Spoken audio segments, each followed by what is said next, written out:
Time for us to go viral. Last night, things got spicy between Jimmy Butler and TJ Warren in the fourth quarter. Jimmy picked up an offensive foul, which led to Warren talking some trash, getting tossed. Butler even blew him a kiss goodbye, and after the game, he was not backing down.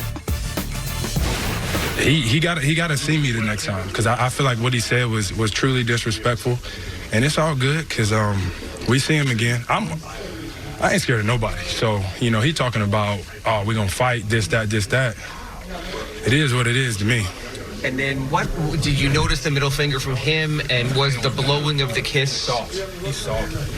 He's not even in my league, like nowhere near me. And if I was their coach, I would never put him on me ever again. He's like, no, put somebody else on me, because I'm going to tear his ass up every time we play. He's trash. I feel like that went well. Hey. God willing, everyone come back in the next life with the confidence of Jimmy Butler. He had 14 points last night. He had 4 points with TJ Warren guarding him. And he's like, man, he don't want nothing to do with me. He's not in my league. And by the way, Jimmy's a way better player than TJ Warren. But you would have thought if you didn't watch the game, oh, Butler went off for like 35. I thought he did. No. He took 6 shots in the basketball game. When somebody says, you got to see me, you got a real problem. They mean that. Oh, Jimmy Butler's them problems all-star. Yeah, absolutely. Oh, he's not a fake tough guy. He not. A real tough guy. You guys. You know what? You're going to have to see me. You guys. You're going to have to see. I'm going to have to see you. You after see how the your show. face changed? Yeah, you're right. I got a little heated. My heart started pounding just a little bit. I almost fought you there for like 5 Jimmy Butler's a real guy now. I don't know about TJ Warren. I don't know his story. I know Jimmy Butler's story. You don't want those problems, TJ Warren. Let's check in with Mike McCarthy's story. He was introduced as the Cowboys head coach yesterday. There's no doubt. When it comes to coaching for the Dallas Cowboys, for a guy like Jerry Jones, the expectations are high. I'm just going to say this and to the fans, and, you know, the commitment will be unwavering, but you know, I won my first Super Bowl here in North Texas at AT&T Stadium, and I just want to tell you I am anxious and excited to get to work on winning the next Super Bowl for the Dallas Cowboys. Nick, how soon can that actually happen? You expect McCarthy's Cowboys to be Super Bowl contenders next season? No, I don't. Too many steps away. It is an 8-8 team, and I understand they have the metrics of a team better than an 8-8 team. But I also don't know if they're going to have the good fortune next year they had this year. There's an incredibly healthy team for a team that relies on health more than just about any team in the league. What's going on, man? Brother. Good morning, Chris. G-Money. How you doing, man? Well, I mean, I'm just trying to keep up with you, man. No. You got the cashmere wool suit on. Yeah, don't act like I don't know what that is. I know. They might not know. I know. It's not cashmere. Just saying.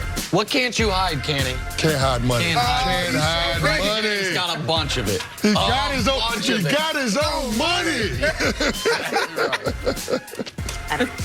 Come on, Jenna, that's Coming to America. Coming to America is what I was about to say. It was one of the best lines from the movie. Time now for our rewarding performance sponsored by Capital One. What's in your wallet, Kenny? See how I tied it all back in? Titans will be in Baltimore Saturday to face MVP runaway Lamar Jackson and the Ravens. Lamar led the league in touchdown passes. The Ravens led the league in scoring. And yet the Titans aren't necessarily convinced. Tennessee running back Derrick Henry has a simple question. Why not us? Chris, Kenny, how confident are you in a Ravens win this weekend? I'm pretty confident because I think the Ravens have the ability to beat you a couple of different ways. We know that they set the team record for rushing this year, but they can also beat you in the passing game. Lamar Jackson, 36 touchdown passes to only 6 interceptions. He's going to be the runaway MVP. So I think one of the things that we were looking for from him coming into year 2 is how he would improve as a passer. And I think we've seen that Lamar Jackson can beat you with his arm as well as his legs. When it comes to the Tennessee Titans, what their game plan has to be is Derrick Henry running the football, touching it 30 to 35 times. If they're not able to feed Derrick Henry for any reason, then they don't have a chance to be able to put up points with this Baltimore Ravens offense. So for me, the complexion of the game is really what it all comes down to, because if the Baltimore Ravens get out to an early lead, it's going to be hard for the Tennessee Titans to stay with that run game, and you're forced to rely on Ryan Tannehill to be a volume passer, and I don't think that's what Mike Vrabel wants from his team. I agree 100%. You're talking about two teams that both want to be physical, one I think is more physical than the other, and that being the Baltimore Ravens, because they have the better rush defense.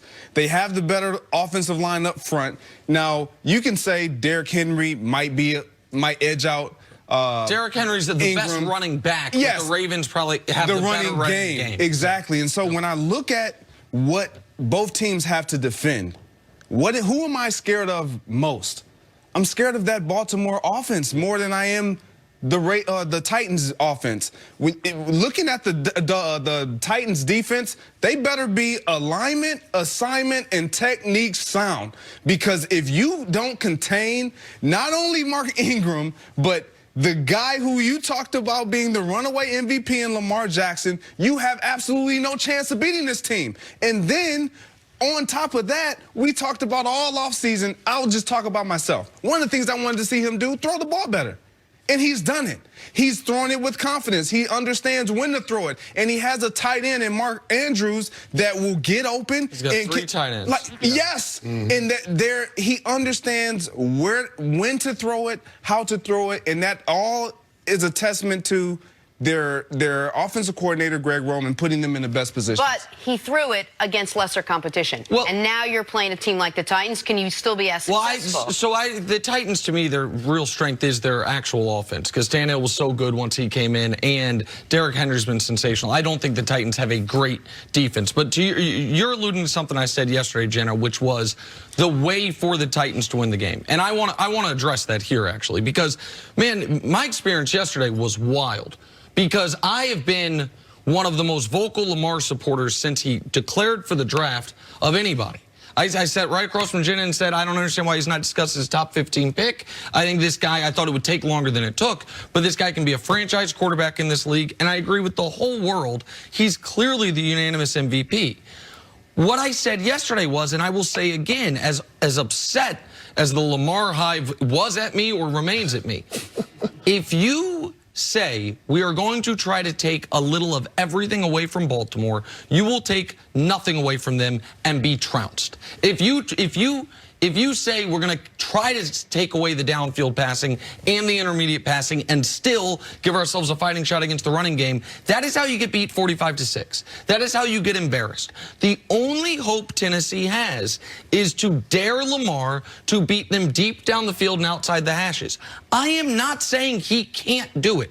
I'm saying you have no shot if you have any other approach. Now, Lamar, as sensational as he's been, I will say it again, the one spot he has been weakest is passing to receivers. Look at their receiver numbers. Now, you could argue it's because he hasn't had to. You can argue it's because they've been so good running the ball, the tight ends have been so good, all of it. Fine. But if Lamar is effective deep down the field passing the football in these playoffs, the Ravens not only will win the Super Bowl, they will coast to the Super Bowl. The defense, since the addition of Marcus Peters and since Earl Thomas has, I think, fully gotten the system, Wink Martindale's done some of his magic, the defense all of a sudden is top 10 defense. The running game is one of the best in the history of football, and Lamar's as dynamic of a weapon as we've seen in recent times. If he also is a consistent deep passer, you can't beat them. Then they have no weaknesses. By the way, they got the greatest kicker I've ever seen. Yes. So the point that I was making yesterday, I will make again, is when you see that he had combined, I think, 250 passing yards against Buffalo and the Niners, which is what you're alluding to, and those were close-ish games. The Niners game really close, Buffalo kind of close. You say, okay, that is how you maybe slow down the #1 offense in football, is dedicate all your personnel to the run, and if he's having a good passing game, you're going to lose. But it's the only hope you have. The other hope I think Tennessee has, which is minor and they can't really affect it, how much rust will Baltimore have early in this football game?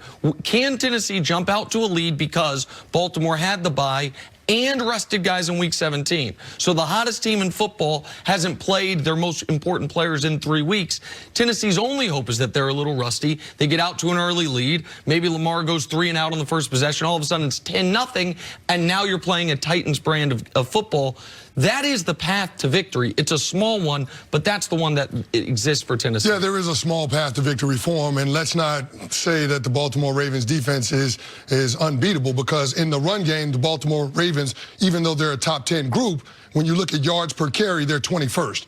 So, I mean, you can see that the Baltimore Ravens run defense is in the top 10 because their offense is scoring so many points, and the opposing team has to get away from the run game. They got to throw the football. So if the Tennessee Titans somehow, some way can get an early lead in this game and stay with the run game, then I think they got a shot. Again, if you get Derrick Henry north of 30 carries and you're able to stay with it, and you're getting the production, then I think you have a chance to make this a fourth quarter game, and then we'll see what can happen. But the Baltimore Ravens are a team that can blow the doors off you. Yes. I mean, they've got 2 all-pros in that secondary, so it's going to be hard for Ryan Tannehill and A.J. Brown to get anything going in the passing game. I think it has to be with their defense selling out to hit Lamar Jackson, not necessarily trying to stop the run, but hit Lamar Jackson and talk the Ravens out of a quarterback-led run game, and then on the offensive side of the ball, being able to feed Derrick Henry, because they're 7-0 when Derrick Henry rushes for over 100 yards. We saw that last weekend. So I think if the Tennessee Titans can do both of those things on